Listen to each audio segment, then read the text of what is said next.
या कहो श्री कृष्ण, वे तो विष्णु के अवतार थे, इसलिए उनको दोनों से अलग दिखाया गया है। पुराणों के अनुसार भगवान कृष्ण की मूर्ति विश्वकर्मा ने एक बंद कमरे में बनाई थी और 1 महीने तक किसी को कमरे में आने नहीं दिया था।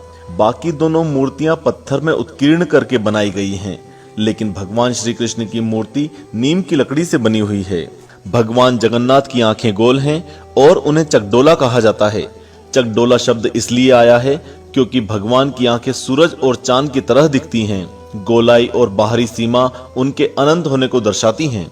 उनकी मूर्ति पर भौहें नहीं हैं, क्योंकि ऐसा माना जाता है कि उनकी दृष्टि अपरंपार है और पूरी दुनिया पर है। मूर्ति के हाथ और पैर नहीं हैं और उसका यह कारण माना जाता है कि भगवान जगन्नाथ को पूरी दुनिया में कृपा दृष्टि फैलाने के लिए हाथ पैरों की जरूरत नहीं है।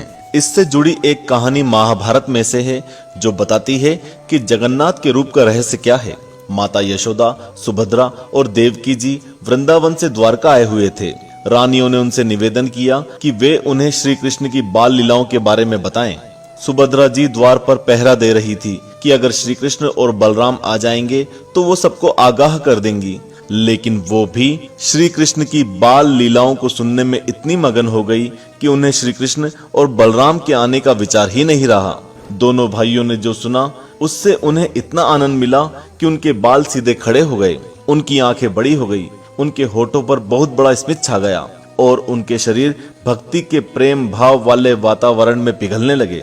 सुभद्रा बहुत ज्यादा भाव विभोर हो गई थी, इसलिए उनका शरीर सबसे ज्यादा पिघल गया और इसीलिए उनका कद जगन्नाथ के मंदिर में सबसे छोटा है। तभी वहां नारद मुनि पधारे और उनके आने से सब लोग वापस आवेश में आए। श्री कृष्ण का यह रूप देखकर नारद बोले, हे प्रभु, आप कितने सुंदर लग रहे हो, आप इस रूप में अवतार कब लेंगे? तब श्री कृष्ण ने कहा कि कलयुग में वो ऐसा अवतार लेंगे और उन्होंने कलयुग में राजा इंद्रद्युम्न को निमित्त बनाकर जगन्नाथ अवतार लिया। और अब मंदिर के निर्माण की कथा। श्री कृष्ण अपने परम भक्त राजा इंद्रद्युम्न के सपने में आए और उनसे कहा कि पुरी के दरिया किनारे एक नीम का पेड़ है, उसके पेड़ के तने से मेरी मूर्ति बनवाएं और मंदिर में स्थापित करें।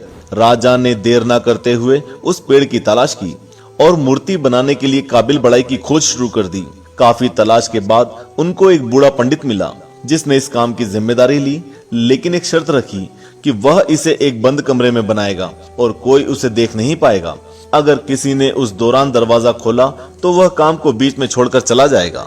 कुछ दिन तक तो अंदर से उस बढ़ाई के काम करने की आवाजें आती रही, लेकिन उसके बाद सब शांत हो गया। राजा को जब अंदर से कोई जवाब नहीं मिला तो वह चिंतित हो उठा कि कहीं बढ़ई को कुछ हो तो नहीं गया, और उसने एक दिन मजबूर होकर दरवाजा खोल दिया। अंदर का दृश्य देखकर वो हैरान रह गए। अंदर मूर्ति आधी बनी हुई थी और ब्राह्मण गायब थे। बाद में उन्हें एहसास हुआ कि वो कोई और नहीं बल्कि स्वयं विश्वकर्मा थे और दरवाजा खोलकर उनसे बहुत बड़ी भूल हो गई थी। पर तभी वहां पर ब्राह्मण के रूप में स्वयं नारद मुनि पधारे और उन्होंने राजा से कहा कि भगवान इसी स्वरूप में अवतरित होना चाहते थे और दरवाजा खोलने का विचार स्वयं श्री कृष्ण ने राजा के दिमाग में डाला था। राजा ने उसी अधूरी मूर्ति को ही मंदिर में स्थापित करवा दिया और पूजा आरंभ करवा दी। और इस तरह भगवान जगन्नाथ कोई और नहीं बल्कि कलयुग में श्री कृष्ण ही हैं और उनके इसी आश्चर्य वाले अवतार के कारण उनकी आंखें बड़ी हैं। हिंदू धर्म के ग्रंथों की यही तो सबसे विशेष बात है। इनमें ऐसे छोटे छोटे से प्रश्नों के भी इतने अच्छे, विस्तृत और मनोरंजक जवाब हैं। तो दोस्तों, पुरी जगन्नाथ के मंदिर से जुड़ी कई कहानियों में से एक और कहानी शामिल हो गई है और आपको अपने जीवन में इस भव्य और पवित्र मंदिर के दर्शन जरूर करने चाहिए। हमें कमेंट करके जरूर बताएं कि क्या आपने कभी जगन्नाथपुरी के दर्शन किए हैं, और श्री कृष्ण का जयकारा लगाना ना भूलें। बोल बांके बिहारी लाल की जय।